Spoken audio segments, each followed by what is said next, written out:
Hinahamon din kita. Tayong dalawa magsuntukan. Magkita sana tayo. Magkita tayo. Magsuntukan tayo, putang na. Wag mo rin isama yung mga ah, bodyguard mo kung may bodyguard ka. Tarantado ka.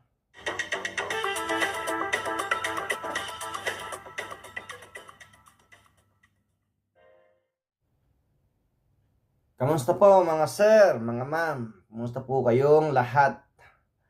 Andito na naman tayo at nagbabalik na naman tayo. At sa pagkakataon pong ito,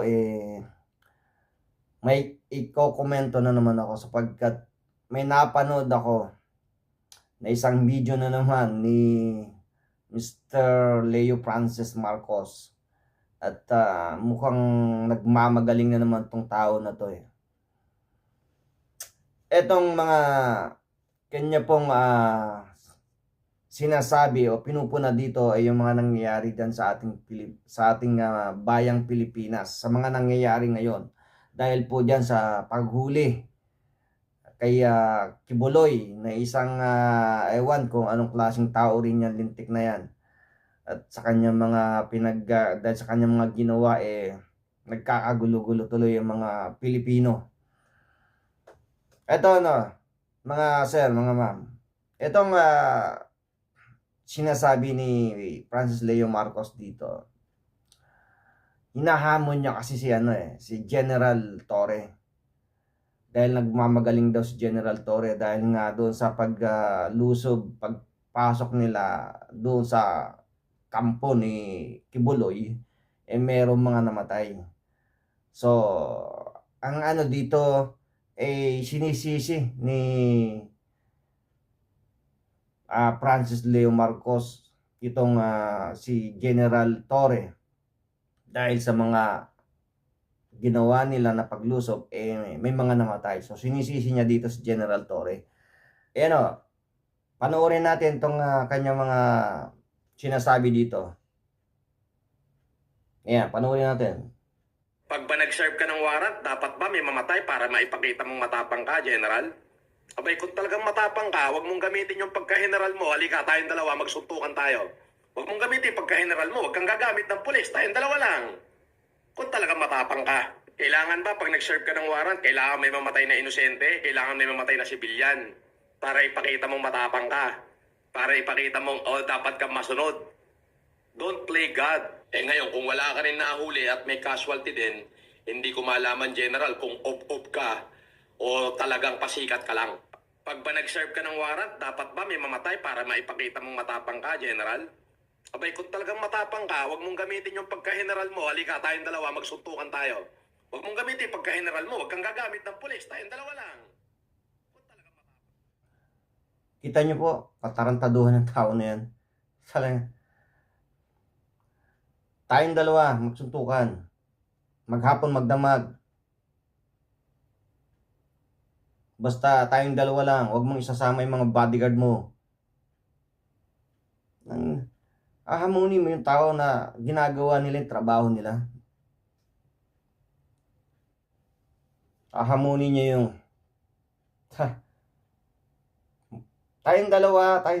tayong dalawa. Putang, nakakagigil ka Putang ina ka.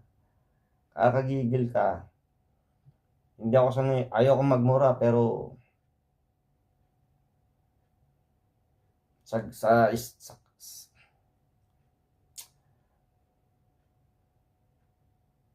kita niya talaga, mga sir, pasensya na po kayo Talaga ako nanggigigil din ako naiinis ako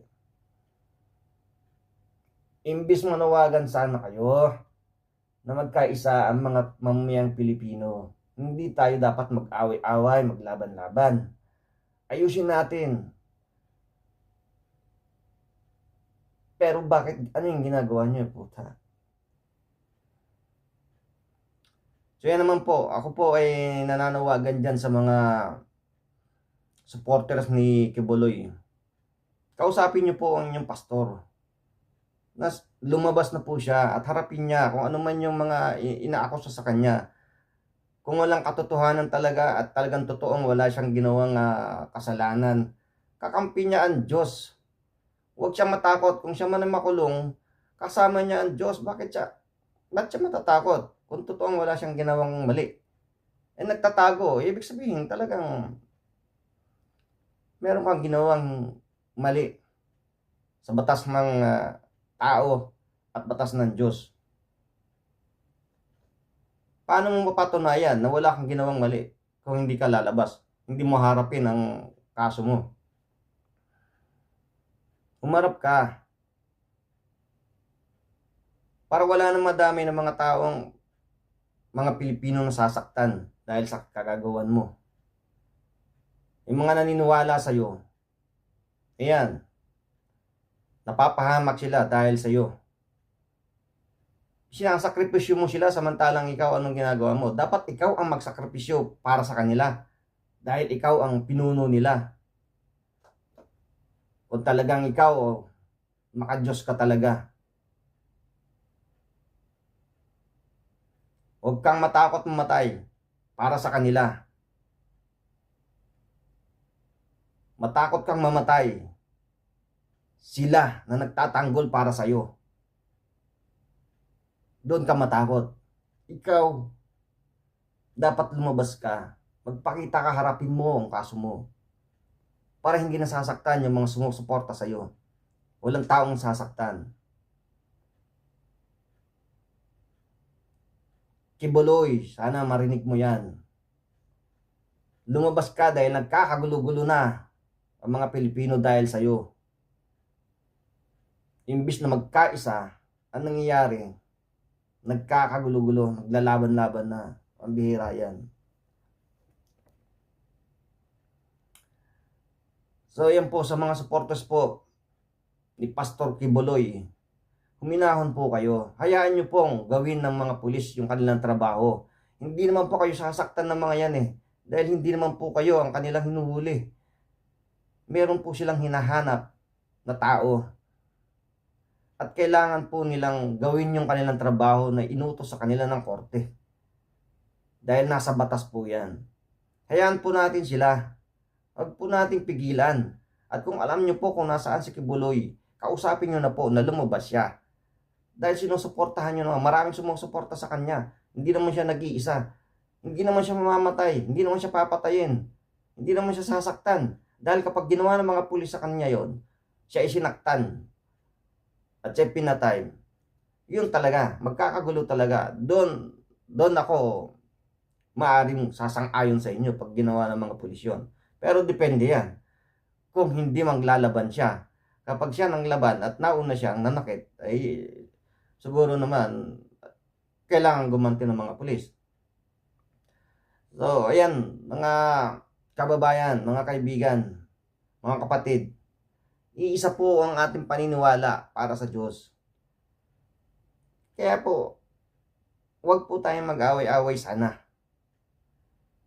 Huminahon po kayo ng mga supporters ni Kibuloy, huminahon kayo para maiwasan po yung sakitan. Hindi naman kayo sasaktan ng mga pulis eh. Hayaan nyo lang sila. Mahirap sa ating mga Pilipino eh. Sunod-sunuran doon na kahit na alam nyo na mali, may mali, susunod pa rin kayo. Ang bira. Dapat sa gobyerno tayo sumuporta. Dahil nakikita naman natin ng ating Pangulo ay nagtatrabaho ng maayos. Kita nyo kahit anong paninira mga pinagsasabi ninyo, may narinig ba kayo sa kanya na na bumanat sila sa inyo, na rumesbak ng mga kung anong mga salitang pangit? May narinig ba kayo sa kanya? Wala, di ba? Simula pa noon, panahon pa ng kay Cory. Oh, grabe na yung mga pambabakbak sa kanila, mga Marcos. Mga paninira sa kanila, mga salita. Hanggang ngayon, ganoon pa rin. Pero naringgan nyo ba sila? Ang mga Marcos na nagsalita ng pangit para sa inyo? Hindi, di ba? Wala. Grabe kayo. Tapos sasabihin nyo ngayon, diktador yun. Paano maging diktador yun? Sino ba? Gusto nga niya magkaisa eh, lahat eh.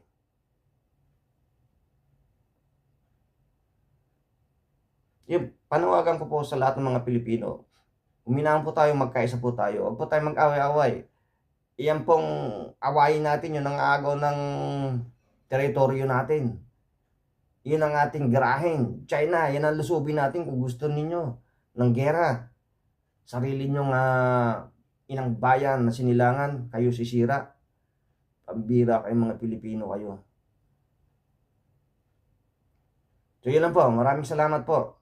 At sa iyo, Francis Leo Marcos, Kulaong. Sana magkita tayo. Tayong dalawa magsuntukan. Suntukan lang. Magdamag maghapon. Basta tayong dalawa lang, huwag mo rin sasama yung bodyguard mo. Tingnan ko yung tapang mo rin. Kung talaga matapang ka. Kasahan mo ako.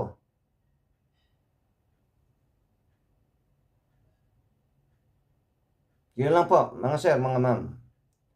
Maraming salamat po sa inyong muli. At doon po sa mga sumusubaybay po sa akin, maraming salamat po sa inyo.